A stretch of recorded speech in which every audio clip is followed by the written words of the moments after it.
कोणत्याही गोष्टी होणं इम्पॉसिबल आहे. राष्ट्रवादीचे प्रदेशाध्यक्ष सुनील तटकरे हे पुन्हा एकदा वादात सापडलेत. रायगडमध्ये राष्ट्रवादीच्या कार्यक्रमांच्या बॅनरवरून उपमुख्यमंत्री सुनेत्रा पवार, स्वर्गीय अजित पवार यांच्यासह पक्षश्रेष्ठींचे फोटो हे बेपत्ता झाल्याचं समोर आलेलं आहे, गायब झाल्याचं दिसलंय. रायगडमध्ये नवनिर्वाचित जिल्हा परिषद आणि पंचायत समितीच्या सदस्यांचा सत्कार सोहळा आयोजित करण्यात आला. यावेळेला व्यासपीठावरच्या बॅनरवरती सुनील तटकरे, मंत्री अदिती तटकरे, माजी आमदार अनिकेत तटकरे यांच्यासह तिथल्या स्थानिक नेत्यांचे फोटो होते. मात्र या बॅनरवरती दिवंगत नेते अजित पवार किंवा उपमुख्यमंत्री सुनेत्रा पवार यांच्यासह पक्षश्रेष्ठींचे फोटो लावण्यात आलेच नव्हते.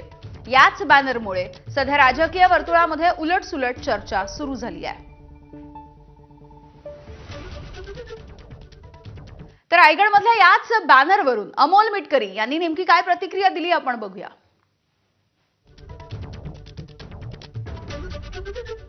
तर एक ट्विट केलेलं आहे, एक्स पोस्ट केली आहे अमोल मिटकरींनी.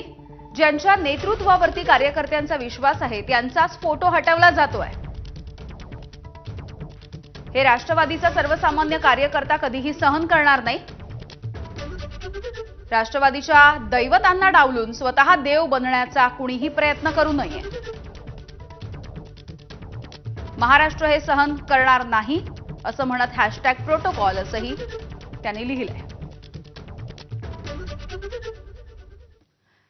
इंदापूरमधल्या बॅनरवरून झालेल्या वादावरती राष्ट्रवादी काँग्रेस शरद पवार गटाचे नेते विकास लवांडे यांनी ट्विट करत टीका केली आहे.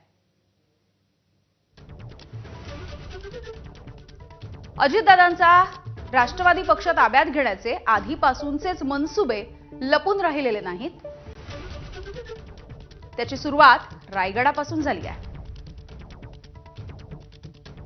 आदरणीय अजितदादांचा आणि उपमुख्यमंत्री सुनेत्रा पवार वहिनींचा पक्षाच्या अधिकृत कार्यक्रमामध्ये बॅनरवरती नाव किंवा फोटो सुद्धा नाहीये. याला कृतघ्नता म्हणतात. सुनील तटकरे, तुमच्यात हिंमत असेल तर स्वतःचा पक्ष प्रफुल्ल पटेल यांना सोबत घेऊन काढावा असंही विकास लवांडेंनी लिहिलंय. किंवा भाजपमध्ये जाण्यासाठी तुम्ही आधीपासूनच तयार आहात तर तुमची 4 चौकडी तुम्ही त्या ठिकाणी घेऊन जावी.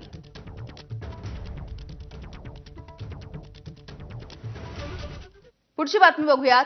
मंत्री पंकजा मुंडे यांच्या संपर्क कार्यालयाचं अंबाजोगाई इथे उद्घाटन झालंय. कार्यालयाचं उद्घाटन करत असताना पंकजा मुंडे यांनी आगामी निवडणुकांचा रोड मॅप देखील